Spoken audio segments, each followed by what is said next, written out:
You're running for the working and middle class, not for Wall Street. What economic policies would you champion to make sure everyday Coloradians and Americans aren't being left behind? Well, there's so many things. I mean, there's lots of evidence that shows that over the last 40 to 50 years, middle income people have lost ground. So post World War II, incomes expanded because the middle class, at least in part due to unions, had a bigger share of the productivity gains in the economy. And now those productivity gains that, of course, workers contribute to largely go to the wealthiest people in our society and the wealthiest corporations. And so that's by design. They have really configured the political process to serve their interests rather than ours. And we have had a difficult time, at least in part, because of the corporate drift of the Democratic Party to kind of claw back those gains, as it were. So what could we do substantively? Well, for me, Medicare for all is essential because healthcare is so bound up in our economic difficulties. The last time I looked at this, medical expenses were the leading cause of bankruptcy. So if we want to sort of lighten the load on people, not burdening them with outrageously expensive healthcare would be a sure step in the right direction. We need an increase in the minimum wage. We need workers to be treated in the same way that corporations are in this respect. That as a corporation, if you undertake some expenditure that's going to improve your business, you get a tax deduction for that. You can write that expense off your taxes. As a worker, we're not allowed to do that. So if we need to go to community college to, get some kind of certificate of some sort to allow us to go up in our job, get a promotion or what have you, there's no deduction for that. If you borrowed some money on a student loan, you might be able to deduct that, but it's a percentage of it and only if you make a certain amount of money. Treat us like corporations because we have to invest in ourselves in order to be able to be economically productive. This is why we get degrees. This is why we get certifications. This is why we join training programs. And all of those expenses should be deductible. Home office expenditures. How many of us are working from home? We should get favorable tax treatment for that.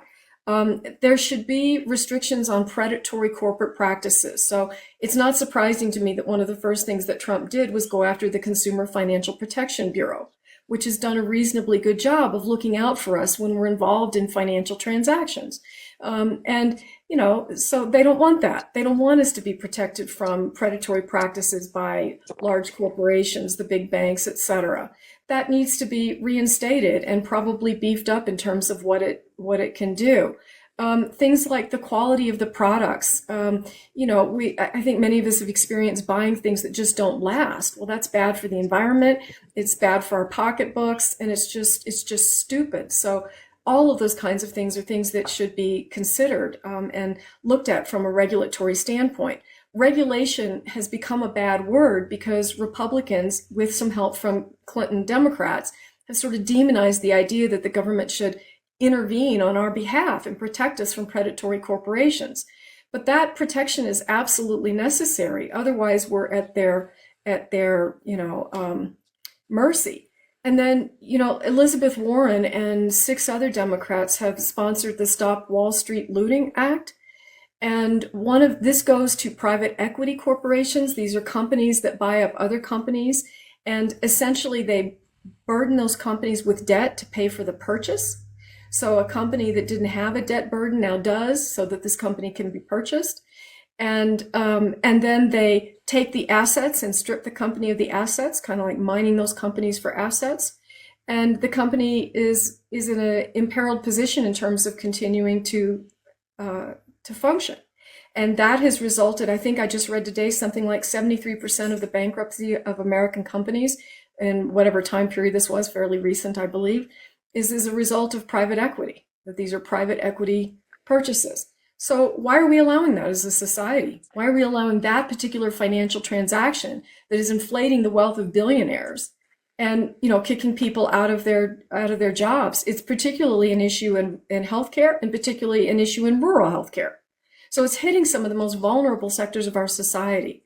And yet, only a handful of Democrats could find it in their heart to stand behind legislation like that. And that just does not make any sense to me at all. And there might be some good reasons why that particular bill is not a good way to go. Sorry about that for just a second. No, you're good, Cat. Um, but at least the concept is a good one. Even if that bill isn't perfect, then come out and say you're going to stand with that, right? And let me see if there's anything else that I had. And then, I mean, should I stop? Because I can go No, on a little no, bit. please keep going. Okay. No, whatever else you got to contribute to the question, by all means. Well, one of the things that is disheartening to me is that if you travel around parts of the country, you will find zones of economic devastation. And this is partly a function of globalization, where manufacturing jobs were moved offshore. And of course, Trump has done a good job of kind of capturing that issue for the Republican Party. But the truth is, both Democrats and Republicans were on board with this kind of globalization. And it too is a policy that has some advantages, but also some negative implications that we shouldn't ignore. And so what do you do about these devastated zones where there's no jobs, there's high levels of crime, there's high levels of substance abuse, and people are living in abject poverty and misery? And so I think that's a federal problem. I don't think individual states can deal with that. And I think it's something that the federal government needs to be managing and, attempting to manage in some way.